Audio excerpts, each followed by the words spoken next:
helping youth reclaim their future. We're talking about abuse of substances, possibly. Expanding services for at-risk youth to include their families. Free melanoma detection.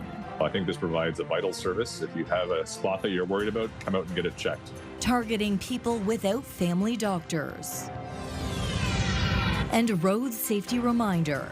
Wear your helmet, wear your safety gear. It will save your life one day. One man thankful he wore his.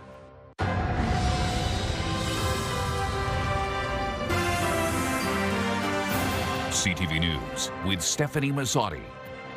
Good evening and thank you for joining us on CTV Windsor and AM 800. New funding is allowing Youth Diversion to expand family supports across Windsor-Essex, strengthening a more home-focused approach.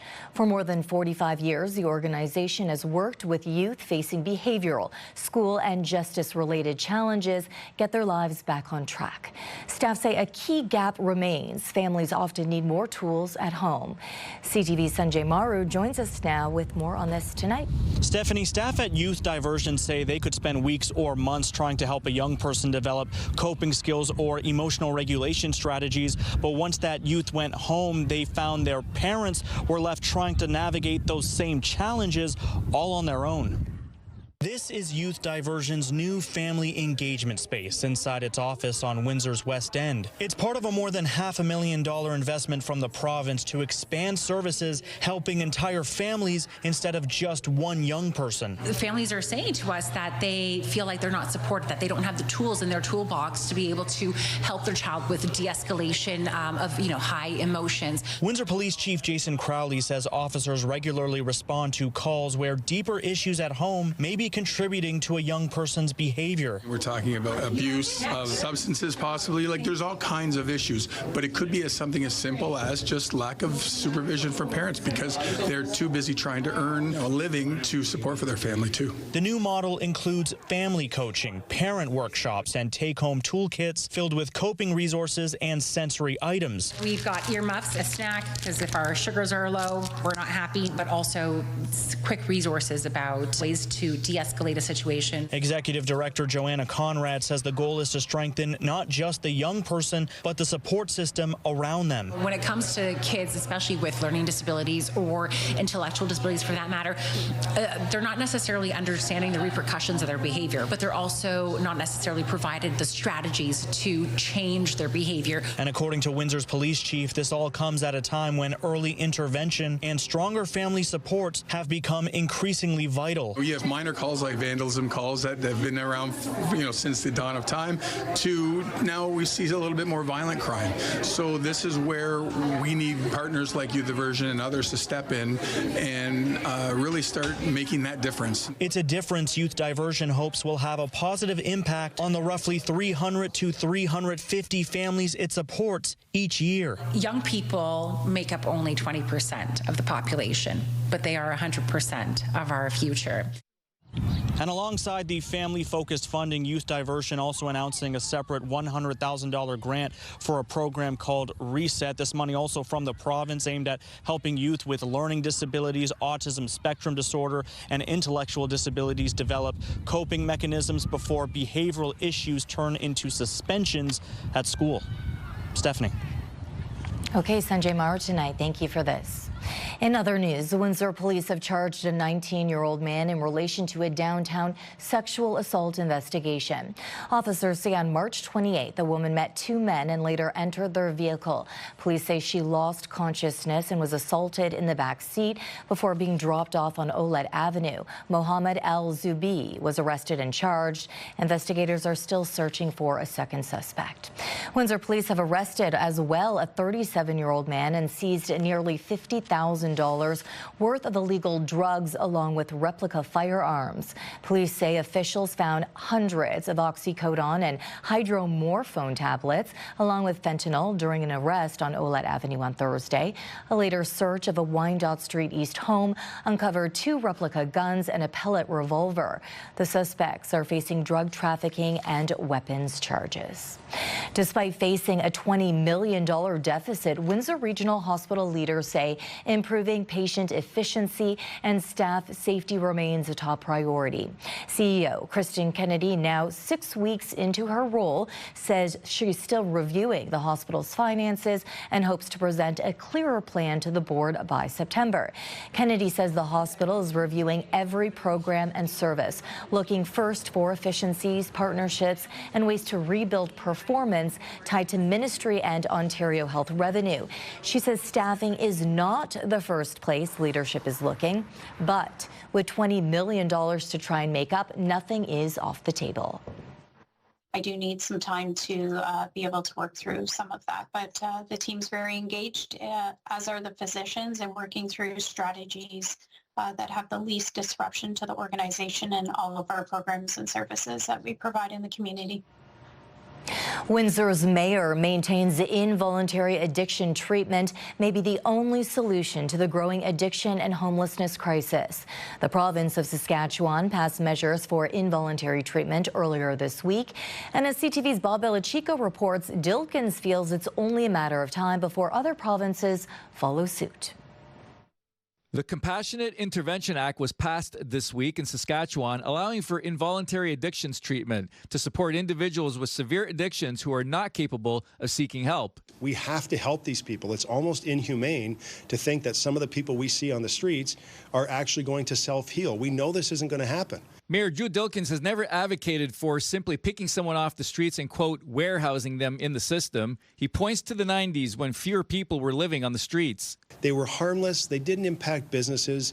People didn't feel unsafe to go downtown when they saw the Feather Hat Man. And life, everyone was able to coexist. Now you have people who are saying, I don't like some of the behaviors that I see, and those behaviors aren't necessarily criminal. But Dilkins says those behaviors are discouraging people from the area. At some point, as a nation, we have to wake up and say, this is not going to get any better. We have to do something different. Involuntary treatment, in my humble opinion, is a big part of the pathway to get into the other side of the problem. I will continue to be open-minded and hear the feedback, receive the feedback, and ensure that that's carried forward to the Minister of Health and the Associate Minister of Mental Health and Addictions. DJ McNeil is the Director of Mental Health and Addictions at Hotel Dieu Grace Healthcare. He feels more research needs to be done to get a clear picture of, does involuntary addiction care work? And if it does work, who does it work for? And I don't think we have that answer right now. He would like to ensure the intervention is safe, effective, and has been tested. It's a real community intervention to address something like addiction.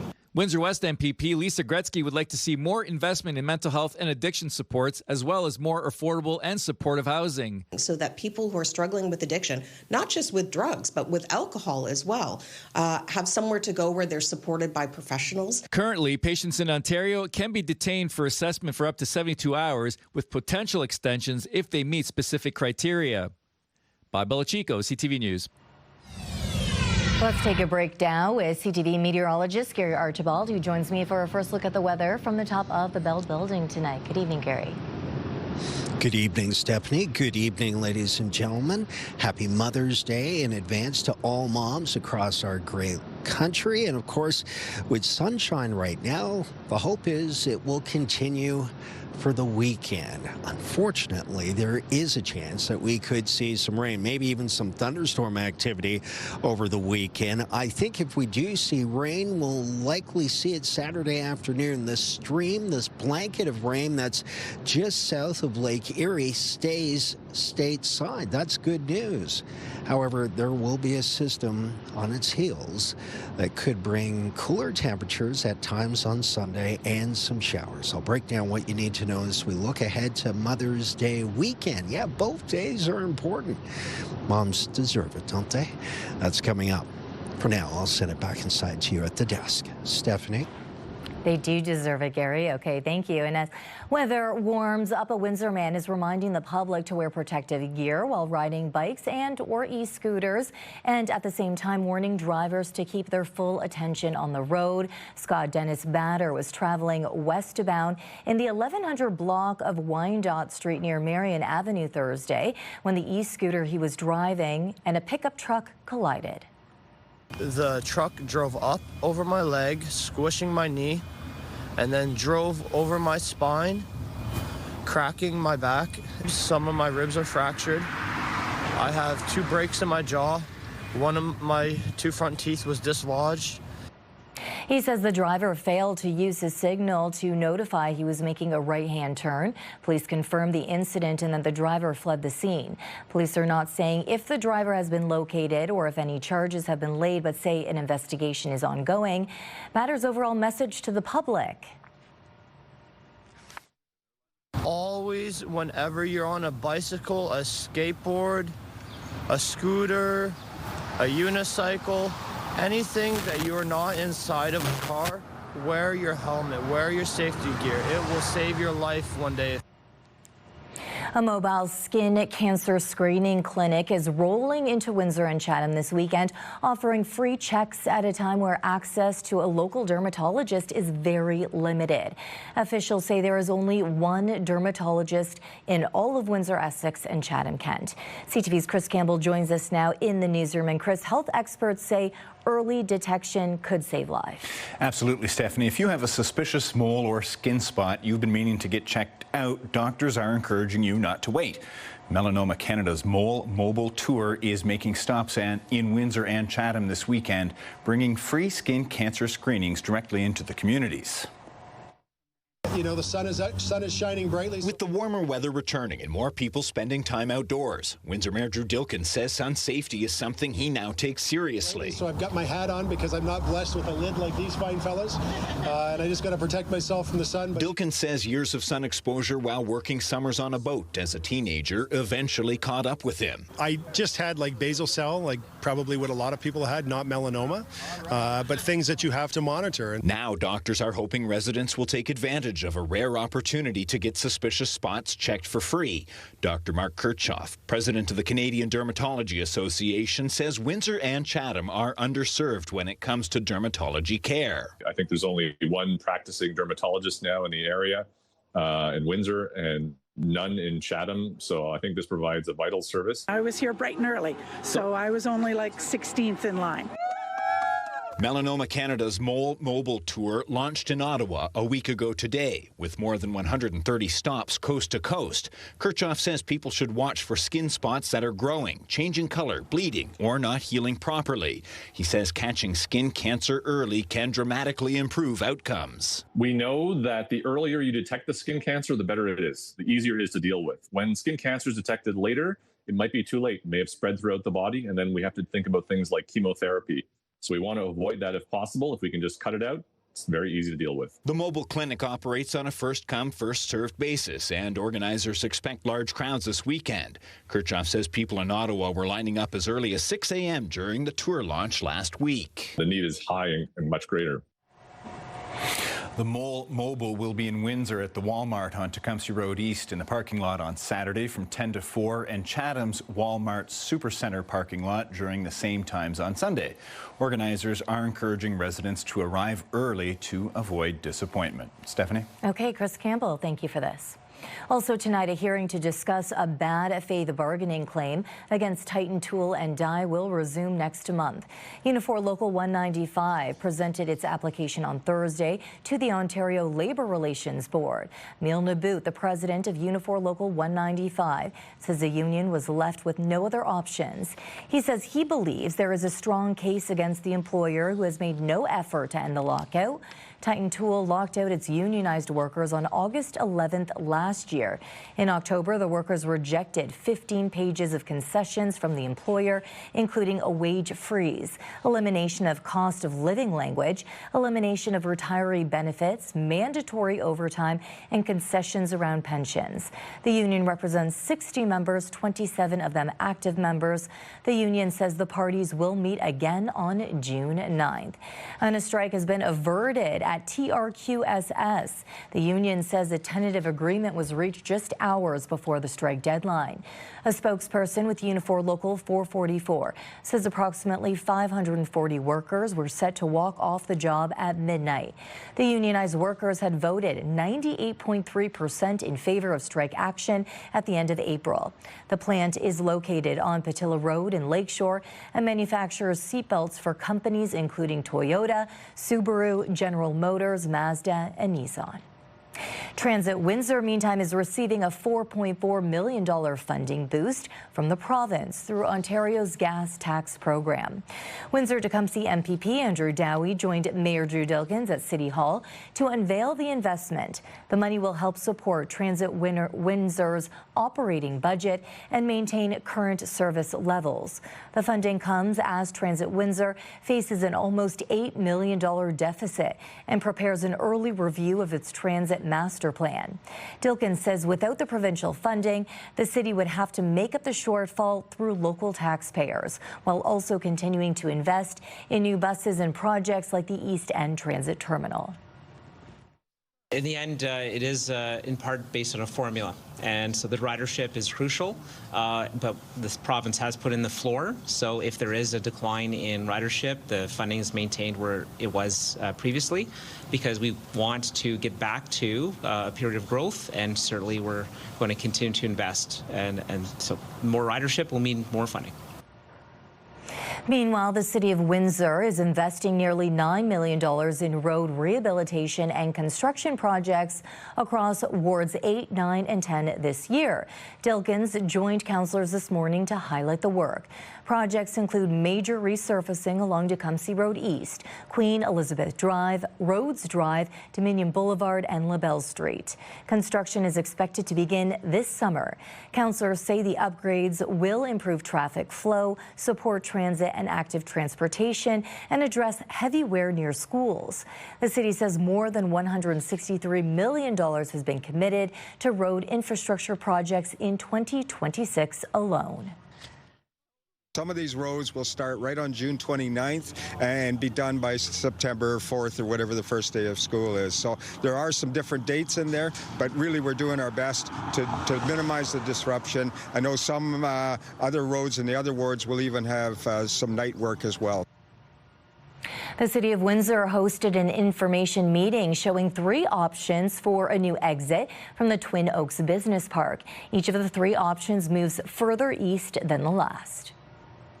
The preferred solution involves an on-ramp to EC Row Expressway from Anchor Drive here, and it'll be one continuous lane that takes you all the way to the off-ramp to Banwell. Now, in that lane, you can get onto the expressway, or you can get off at Banwell. You can proceed east, you can proceed west through the new Banwell overpass.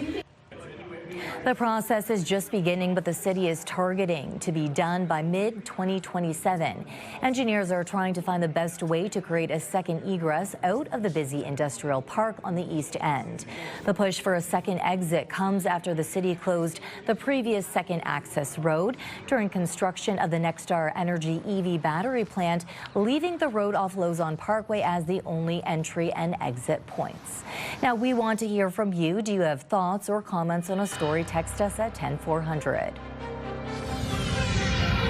Still ahead on Windsor's News Leader, a disturbing triple murder leaves an Ontario community reeling. The suspect just 17 years old. And thousands of taxpayers' information accessed in CRA breaches.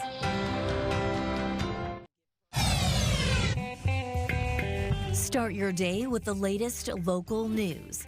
By signing up for our newsletter, you'll get direct local content straight from CTV Windsor to your inbox, including top stories, the forecast, and videos. You can sign up at ctvnewswindsor.ca. A shocking triple murder has shaken the city of Brockville. Police found 3 bodies today inside of a home. The mayor says the victims were a mother and her 2 young daughters. A 17-year-old suspect has been charged with murder. CTV's Caitlin Wilson is tracking this investigation. It's heartbreaking. They were a good family. They really were good kids. It's a loss many in this tight-knit community say is hard to process. It's still unbelievable. I'm trying to get a hold of it. Just puts a bad feeling in your stomach. Bouquets of flowers sit outside this apartment building in Brockville, where police say a 49-year-old woman and her 2 daughters, aged 15 and 17, were found dead. Police say officers were called to the building on Cartier Courts around 11:30 Thursday morning. Based on the evidence at the scene, the deaths were deemed as suspicious in nature. It is believed at this time that a knife was involved in the incident. However, investigators are still processing the scene to determine the totality of what took place. The 17-year-old boy is now charged with 3 counts of first-degree murder and also charged with assaulting a police officer. Police say he was arrested a couple of hours later around 1:30 at a property on the outskirts of the city. Investigators say the accused was in a relationship with one of the victims, but have not released additional details about what may have led to their deaths. It is an incident that's isolated. It's not a random attack, okay? It involved intimate partner violence with these individuals. Tarek Kerr says he lived across the hall from the family for more than a decade and watched the girls grow up. They're always heartwarming. You always saw them out on the balcony when they were playing or when they were outside. I saw them out in the hallways, coming back from school, so it was always heartbreaking. Throughout the day, more flowers continued to appear outside the building, a growing memorial from a community struggling to come to terms with what happened. I don't know. It's hard to believe. The 17-year-old accused appeared in court for a bail hearing Friday and remains in custody. Caitlin Wilson, CTV News, Brockville. Diplomatic efforts are continuing despite the U.S. and Iran clashing in and around the contested Strait of Hormuz. With more, here's Joy Melvin in Washington. The exchange of fire triggered by this standoff in the Strait of Hormuz. The U.S. military says it fired on 2 Iranian tankers trying to get around the U.S. blockade after Iranian drones and missiles threatened 3 U.S. Navy destroyers.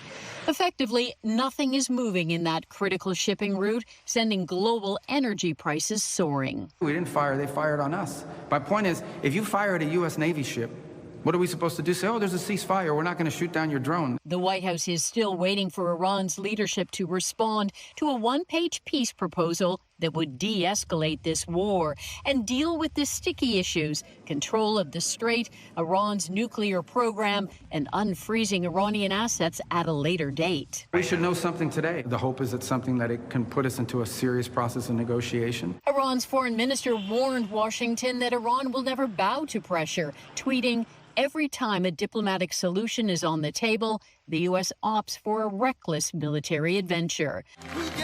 The president is frustrated that he hasn't gotten a deal yet, making threats online and off. If it doesn't get signed, they're going to have a lot of pain. They're going to have a lot of pain. In spite of the back and forth attacks, the president insists this ceasefire is still intact while Washington waits for Iran's next move. Joy Melvin, CTV News, Washington. Thousands of CRA account breaches are now coming to light. The federal privacy watchdog says there have been more than 42,000 breaches at the Canada Revenue Agency since 2020. The privacy commissioner pointed to gaps in the agency's prevention, monitoring, detection, and handling of breaches. The Revenue Agency says attackers often use stolen or leaked credentials to gain access. The commissioner made 9 recommendations for improvement, 8 of which were accepted in full and 1 in part by the Revenue Agency. CTV News has confirmed the Liberal government will table legislation soon aimed at speeding up the regulatory approval process for major energy and infrastructure projects. The reforms are expected to apply more widely than the existing major projects laws, Bill C-5, which was passed last June. The legislation enabled the government to fast-track approvals for projects deemed to be in the national best interest. Windsor's jobless rate ticked down last month, but the figure doesn't tell the whole story unfolding in the region. The unemployment rate improved to 8.1% last month from 8.5% in March and is down more than 2 points from the same time last year. Manufacturing has also seen a boost thanks in large part to the return of the third shift at Windsor Assembly. Workforce Windsor-Essex head Justin Falconer says there are a healthy 50,700 people employed in manufacturing in the region, but employment in healthcare and education fell by roughly 2,500. Falconer says Windsor-Essex is falling behind when it comes to employment and labor participation rates. Across Ontario and across Canada, participation rates are growing. They're edging up. In Windsor, they're falling dramatically. From last month to the most recent reported month, we've gone down 1%, whereas in Canada and Ontario, those numbers are going up 0.1%. So falling 1% in a single month is a pretty big move.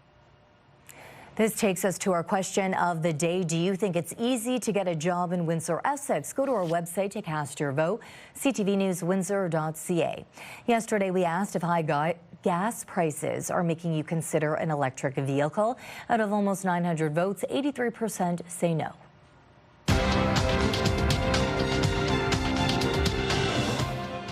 Canada's main stock index rose on fresh jobs data from both sides of the border.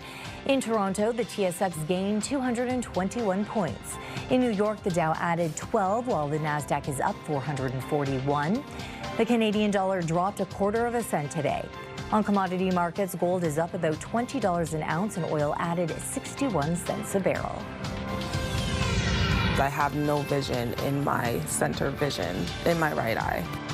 Coming up, why a growing number of people with tattoos are having a challenging time seeing. Perfect for Mother's Day weekend. Dolores, stay with this beautiful image of tulips. If you've got a great weather image, text it to us at 10400. Will showers, though, start off the weekend for moms and everyone else? We'll find out. Maybe even some thunderstorms. It's all coming up next on CTV News Windsor. Discussion here at Windsor City Hall. Windsor's top stories. A major project is about to get underway. Breaking news alerts. Severe weather is a possibility. And watch live. Good evening, and thank you for joining us. Download the CTV News app.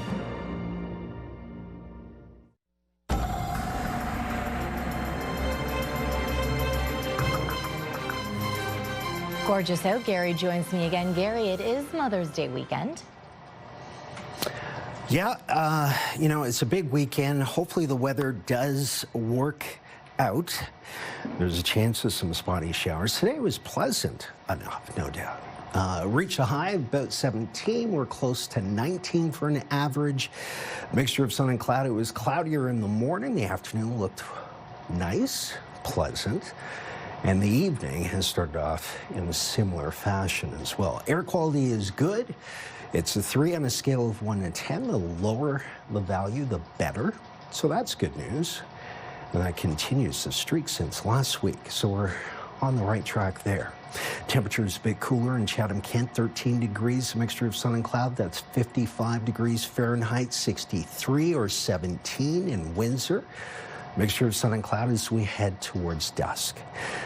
Now, you know, it's interesting to see how things have leveled out across the prairies. I mean, we're looking at low 20s in southern central Alberta, Saskatchewan, even Winnipeg. The Interlakes region seeing double digits. Meanwhile, a western flow of energy streams conveyor belt is just south of Lake Erie. And that's why we're not seeing rains.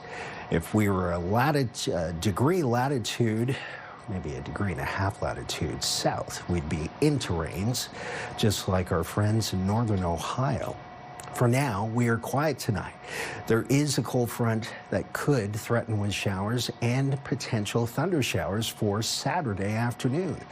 If we do see it, it's brief, and we're not likely to see any severe thunderstorm warnings with it as well. So the weekend's going to be a mixed bag. Cloud, some sunny breaks, and some passing showers potentially as we take a look at our rainfall graphic, giving us an idea of the spread, where, and timing. Around 3 or 4 o'clock. If we do see it also, I should mention that Amherstburg, Leamington, Kingsville, Pelee Island would probably see more of it than anywhere else in extreme southwestern Ontario. Tonight, getting down to about 9 degrees Celsius before, really, I should say tomorrow morning before dawn. Tomorrow, a high of 16, averages about 19 by Sunday, 16 and cloudy with showers, possibility on Sunday, not a complete washout. Monday, Tuesday, Wednesday, Thursday, Friday, the average temperature is 15.8. It's a cool and cloudy week ahead, but it's not that bad. Tuesday and Wednesday look good in particular. That is your Enercare Style 7-day forecast.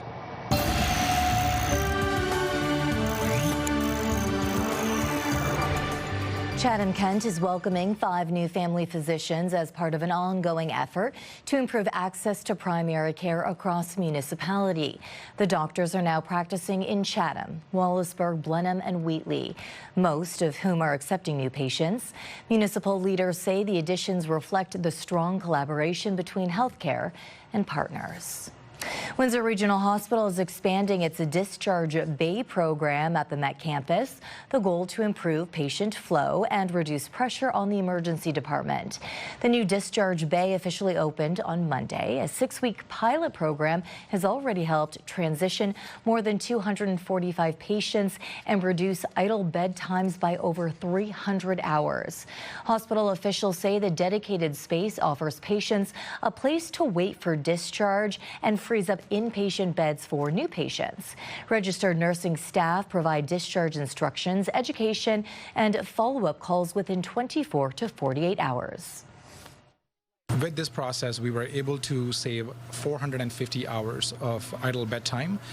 We have processed 350 patients through this discharge bay since end of February. What this means is these are real numbers, real beds, real impact to our community.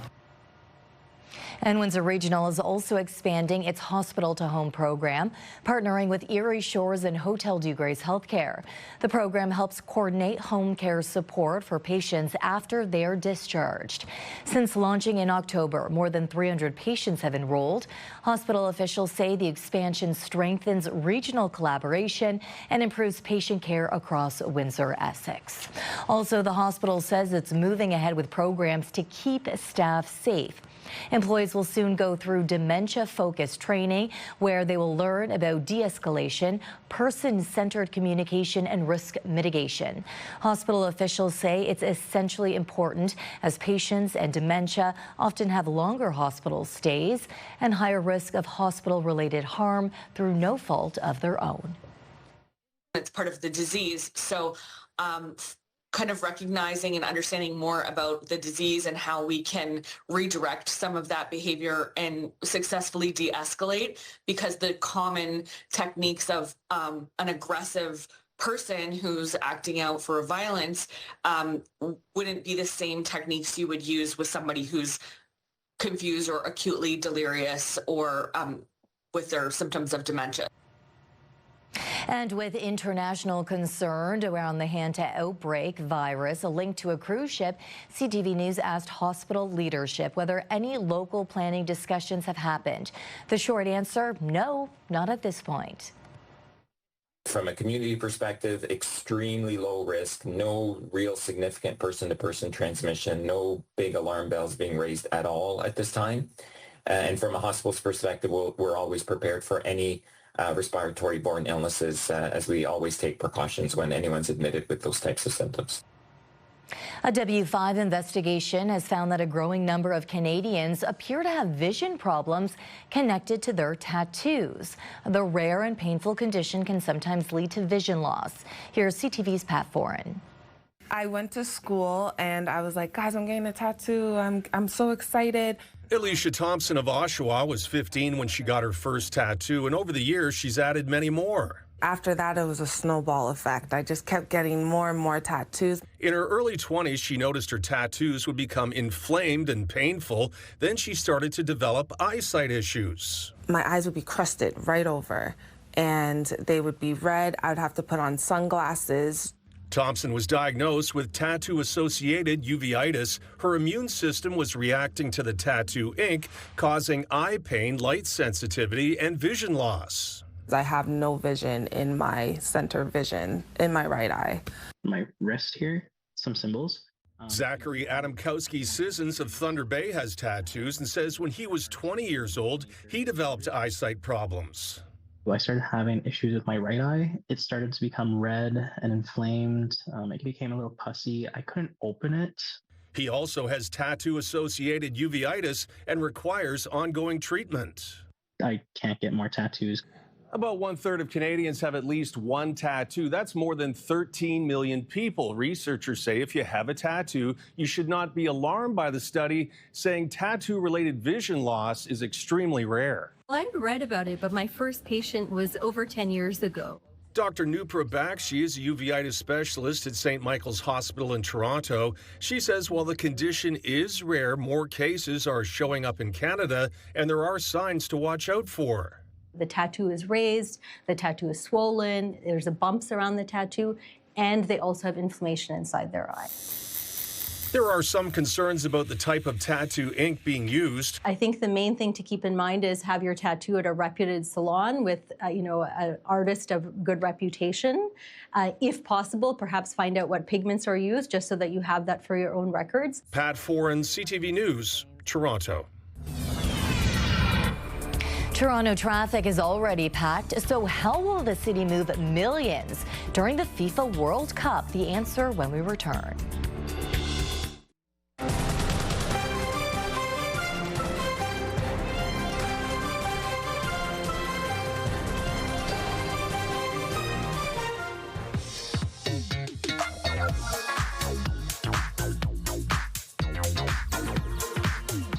Sandy McDonald joins me again for another topic, get gardening and hydrangeas.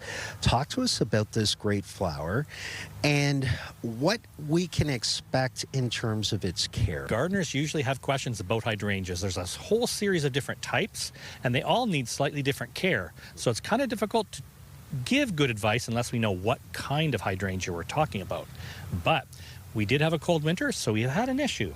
I noticed, too, there are a few flowers still hanging around. A lot of people probably will have taken these off. Some people leave them all winter just for decorative effect. I like that. I think they look great sticking out of the snow in the winter. I don't have much to look at in the winter, I guess. But again, they would deadhead. However, this year we've got lots of dead wood. So those are stems, twigs, which basically suffered from the cold weather we had. And they have died back. There actually are buds on this, which we would have expected to sprout into green leaves. However, that has not happened. And so now almost all the growth is coming from the base of the plants. There is hope, of course. They do regenerate from the base of the plant. And we actually found on some of them that there might be a couple of buds that actually do develop. And so some people are doing the scratch test. They were going along the stem here and finding brown, brown, brown, brown, but right down near the base, there actually is green tissue there, and that is still alive. However, on this one, we would expect leaves to be coming on these buds, so this whole shoot we're going to cut right back to ground level. Some of the ones are not particularly winter hardy, so we can protect them. We can perhaps pile up some nice dry leaves and wrap it with burlap a couple of times, sometimes even put in a few small wooden stakes and then put burlap around that and dump a pile of leaves in there to sort of protect it over winter. That can give you some winter protection. And hopefully then we would have more live buds on this. We have a little bit larger shrub, and hopefully some of those buds are also flower buds, because some of the hydrangeas, they only bloom on this 1-year-old wood. So depending on the type, you could have poor bloom season this year. Sandy McDonald, thank you so much for another take here on Get Gardening. Toronto is often called out for having some of the worst traffic across North America, and next month's World Cup will be a major test. Here's CTV's Heather Wright on the plan to keep fans and residents moving. A frequent contender for worst traffic in North America, the World Cup will put Toronto Transit to the test in ways the city has never seen. On June 12th, Canada opens its tournament against Bosnia and Herzegovina. The Blue Jays will host the Yankees at Rogers Centre, and fans of both will pack downtown. The city will be busy, but I think Toronto's busy. That's what comes with a big city. They estimate they will see a surge of 44,000 additional transit riders on match days, adding more trains and buses to help accommodate the increase. They say there will not be a repeat of Game 7 of last fall's World Series, when service was not adequately extended, leaving thousands of fans stranded in the downtown core. Having had that experience, Taylor Swift, the solar eclipse, all of that I think helps inform our ridership projections, which is really useful. Canada is hosting this year's World Cup along with the United States and Mexico. 6 matches will be played in Toronto, 7 in Vancouver. Much of the action in Toronto will be in and around BMO Field, called Toronto Stadium, during the tournament. It's an area that sees big events regularly, and experts say it's vital to get transit right for both the people who live here and those visiting, many of whom will be getting a first impression of the city and country. What you ideally want is for the transportation to be an afterthought, that it works, that it's seamless, that you don't have to think too hard about it, and then it just shows up and functions. A big test for organizers and for this stadium comes on Saturday when Toronto FC hosts Inter Miami and soccer star Lionel Messi. It is the final event before FIFA takes control of this stadium on May 12th. Heather Wright, CTV News, Toronto. Fan favorite SNL comedian Marcelo Hernandez takes the Coliseum stage at Caesars Windsor Thursday, June 11th. Enter online at ctvwindsor.ca for your chance to win a 4-pack of tickets to see Marcelo Hernandez and a $200 gift card. This is your CTV Windsor, our community calendar. Join us this Saturday to celebrate Windsor's 134th birthday. Enjoy free family fun, live entertainment, and so much more. Details at citywindsor.ca. See you next time on Our Community.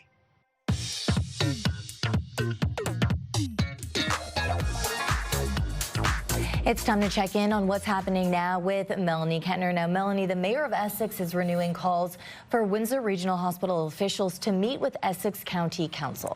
That's right. So Sherry Bondi wants to discuss progress on the new Fancy Family Hospital. She says council still wants answers on construction timelines and funding. A planned meeting last November was canceled and never rescheduled. Bondi says residents are growing concerned about delays and fears the project could fall off the radar. Hospital CEO Kristen Kennedy says discussions are underway with the county to schedule a new meeting date, hopefully by the end of summer. We've got those details online at ctvnewswindsor.ca. And we also have an online story, Melanie, about the annual Stuff a Bus campaign. Yeah, so Zares and Transit Windsor are once again teaming up for the initiative. Now, in its third year, Stuff a Bus invites Windsor-Essex residents to give back at a series of collection events hosted at local Zares locations. They're collecting food, clothing, and monetary donations for the UHC Hub of Opportunities. It starts tomorrow and runs until the end of June. And in our social spotlight tonight, this door wreath might be just a little too inviting. Some birds decided it would be a great place to make a nest. Stefanie Santos in Kingsville posted the nest on her Facebook page. Looks like robin eggs and even a little baby inside. So cute, Stefanie. That is, so do I know that was a delayed reaction. So adorable. We found a little nest like that in some of our cedar trees. So cute, that blue color. It gets me so excited. I know. I have one on my house as well, somewhere. It looks like a comfy place to build a nest. That wreath, definitely. Okay, so how can viewers submit a video for a trending segment? Yeah, well, they can email us at newsnow@bellmedia.ca or text it to 10400. Okay, thank you, Melanie, and that's what's happening now. When we return, these bear siblings are turning bath time into a full-on splash party.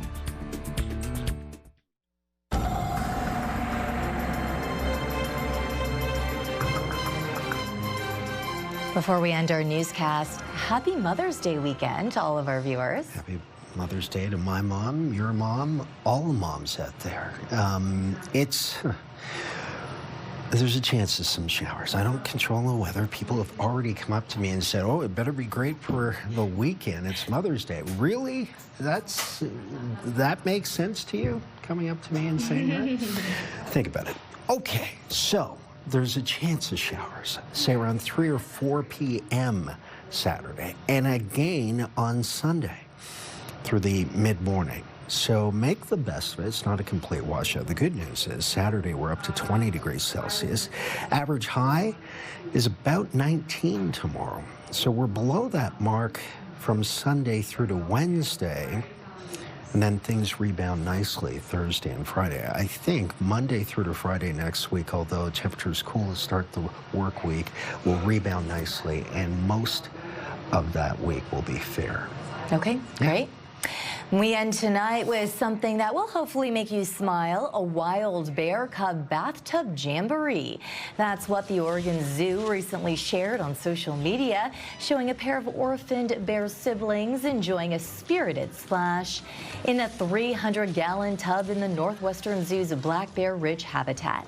The playful dip was the first of the season, according to the zoo, which labeled the video simply "Tubs Out, Cubs Out." Oh, they're having such a blast. It's so adorable. They stand up like human beings, don't they? They do. They're big.